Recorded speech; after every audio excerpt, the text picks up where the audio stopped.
ಆರೋಗ್ಯಕರವಾದ ಮಸಾಲೆ ಮಜ್ಜಿಗೆನ ಮನೆಯಲ್ಲೇ ಯಾವ ಥರ ರೆಡಿ ಮಾಡ್ಕೊಳ್ಳೋದನ್ನ ನಿಮ್ಮ ಹತ್ರ ಇವತ್ತು ನಾನು ಶೇರ್ ಮಾಡ್ತಾ ಇದ್ದೀನಿ.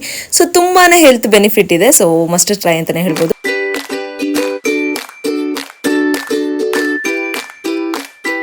ಆರೋಗ್ಯಕರವಾದ ಮಸಾಲೆ ಮಜ್ಜಿಗೆನ ಯಾವ ಥರ ಮನೆಯಲ್ಲೇ ಮಾಡೋದು ಅನ್ನೋದ ಇವತ್ತು ನಾನು ನಿಮಗೆ ತೋರಿಸ್ಕೊಡ್ತಾ ಇದ್ದೀನಿ. ಏನೆಲ್ಲ ಇಂಗ್ರೀಡಿಯೆಂಟ್ಸ್ನ ತೊಗೊಂಡಿದ್ದೀನಿ ನೋಡಿ. ಸೊ ಒಂದು ಇಡೀ ಪುದೀನ ತೊಗೊಂಡಿದ್ದೀನಿ, ಮತ್ತು ಕರಿಬೇವು ತೊಗೊಂಡಿದ್ದೀನಿ, ಅದು ಕೂಡ ಒಂದು ಇಡೀ ತೊಗೊಂಡಿದ್ದೀನಿ, ಮತ್ತು ಮೆಣಸು, ಮತ್ತು ಮೆಣಸನ್ನ ನಾನು 2 ಸ್ಪೂನ್ ತೊಗೊಂಡಿದ್ದೀನಿ. ಅಜ್ವಾನ ಅಷ್ಟೇ, ಅದು 2 ಸ್ಪೂನ್ ತೊಗೊಂಡಿದ್ದೀನಿ. ಮತ್ತು ಒಣಶುಂಠಿ 2 ಇಂಚ್ ತೊಗೊಂಡಿದ್ದೀನಿ. ಮತ್ತು ಲವಂಗನ ಒಂದು 5ರಿಂದ 6 ತೊಗೊಂಡಿದ್ದೀನಿ ನೋಡಿ. ಮತ್ತು ಕೊತ್ತಂಬರಿ ಬೀಜನ ತೊಗೊಂಡಿದ್ದೀನಿ. ಕೊತ್ತಂಬರಿ ಬೀಜ ಮತ್ತು ಜೀರಿಗೆ ಎರಡು ಕೂಡ ನಾನು ಸೇಮ್ ಕ್ವಾಂಟಿಟಿ ತೊಗೊಂಡಿದ್ದೀನಿ ನೋಡಿ. ಇಷ್ಟು ಇಂಗ್ರೀಡಿಯೆಂಟ್ಸ್ನ ತೊಗೊಂಡಿದ್ದೀನಿ. ಫಸ್ಟ್ ನಾನು ಏನು ಮಾಡ್ಕೊತಾ ಇದ್ದೀನಿ ಅಂದರೆ, ಪುದೀನಾನ ನಾನು ಜಸ್ಟ್ ಫ್ರೈ ಮಾಡ್ಕೊತಾ ಇದ್ದೀನಿ. ಯಾಕೆ ಫ್ರೈ ಮಾಡ್ಕೊತಿದ್ದೀನಿ ಅಂದರೆ, ಪುದೀನ ಡ್ರೈಡ್ ಕೂಡ ಸಿಗುತ್ತೆ ನಮಗೆ ಹೊರಗಡೆ ಶಾಪಲ್ಲಿ. ಸೊ ಮನೆಯಲ್ಲೇ ಮಾಡ್ಕೊಳ್ಳೋಣ ಅಂತ ಹೇಳಿ ಈ ಥರ ಒಂದು ಕ್ಲೀನಾಗಿ ಹುರ್ಕೊಂಡ್ರೆ ಫುಲ್ ಈ ಥರ ಆಗಿಬಿಡುತ್ತೆ, ಪೌಡರ್ ಥರ ಆಗಿಬಿಡುತ್ತೆ. ಚೆನ್ನಾಗಿ ಫ್ರೈ ಮಾಡ್ಕೋಬೇಕು.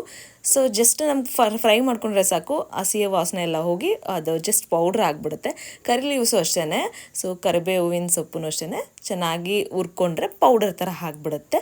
ಸೊ ನೋಡಿ, ಫಸ್ಟ್ ಎರಡೂ ಹುರ್ಕೊಂಡು ರೆಡಿ ಮಾಡ್ಕೊಂಡಿದ್ದೀನಿ. ನೆಕ್ಸ್ಟ್ ನೋಡಿ, ನಾನು ಜೀರಿಗೆ, ಅಜ್ವಾನ ಅಂತೂ ಜೀರ್ಣಶಕ್ತಿಗೆ ತುಂಬಾ ಒಳ್ಳೆಯದು. ಮೆಣಸು ಇದನ್ನೆಲ್ಲ ಹಾಕ್ಕೊಂಡಿದ್ದೀನಿ. ಎಲ್ಲ ಇಂಗ್ರೀಡಿಯೆಂಟ್ಸು ಹಾಕ್ಕೊಂಡು ಜಸ್ಟ್ ಬಿಸಿ ಮಾಡ್ಕೊತಾ ಇದ್ದೀನಿ ಅಷ್ಟೇ ನಾನು. ಸೊ ಒಣಶುಂಠಿ ಎಲ್ಲನೂ ಹಾಕ್ಕೊಂಡು ಬಿಸಿ ಮಾಡ್ಕೊತಾ ಇದ್ದೀನಿ.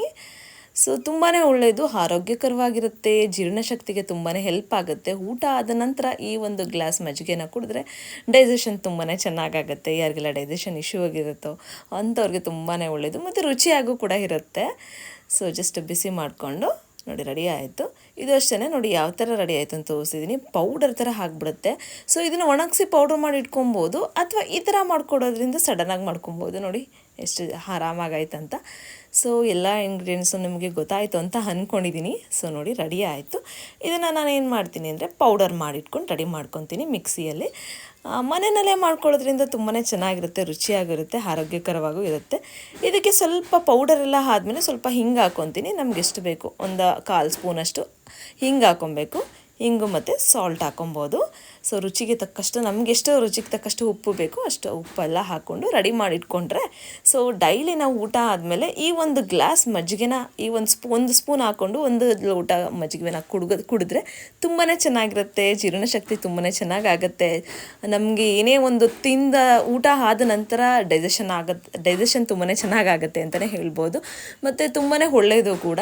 ನೋಡಿ ಯಾವ ಥರ ರೆಡಿ ಆಗಿದೆ ಪೌಡರ್ ಅಂತ ತೋರಿಸ್ತಾ ಇದ್ದೀನಿ ನಿಮಗೆ. ಸೊ ಈ ಥರ ಒಂದು ಪೌಡರ್ ರೆಡಿ ಮಾಡಿ ಇಟ್ಕೊಂಡಿದ್ದೀನಿ. ಸೊ ಎವ್ರಿ ಡೇ ನಾನು ಮಧ್ಯಾಹ್ನ ಊಟ ಆದಮೇಲೆ ಈ ಥರ ಒಂದು ಗ್ಲಾಸ್ ಮಜ್ಜಿಗೆನ ಕುಡಿದ್ಬಿಡ್ತೀನಿ. ಸೊ ನೋಡಿ, 1 ಸ್ಪೂನ್ ಹಾಕ್ಕೊಂಡ್ರೆ ಸಾಕು, ತುಂಬಾ ಟೇಸ್ಟಿಯಾಗಿರುತ್ತೆ. ಹೊರಗಡೆ ಮಸಾಲೆ ಮಜ್ಜಿಗೆಲ್ಲ ಕುಡಿಯೋದಷ್ಟು ಸೇಫ್ ಅಲ್ಲ. ಸೊ ಮನೆಯಲ್ಲೇ ಮಾಡಿಕೊಂಡ್ರೆ ರುಚಿಯಾಗೂ ಇರುತ್ತೆ, ಆರೋಗ್ಯಕರವಾಗೂ ಇರುತ್ತೆ. ಸೊ ನೀವು ಕೂಡ ಒಂದ್ಸರಿ ಟ್ರೈ ಮಾಡಿ ನೋಡಿ, ತುಂಬಾ ಟೇಸ್ಟಿಯಾಗಿರುತ್ತೆ. ಸೊ ತುಂಬಾ ಮಸ್ಟ್ ಟ್ರೈ ರೆಸಿಪಿ ಅಂತಲೇ ಹೇಳ್ಬೋದು, ಅಷ್ಟು ಟೇಸ್ಟಿಯಾಗಿರುತ್ತೆ. ಸೊ ಯಾರಿಗೆಲ್ಲ ಇಷ್ಟ ಆಯಿತು ಲೈಕ್, ಶೇರ್, ಕಮೆಂಟ್ ಮಾಡೋದನ್ನ ಮರಿಬೇಡಿ.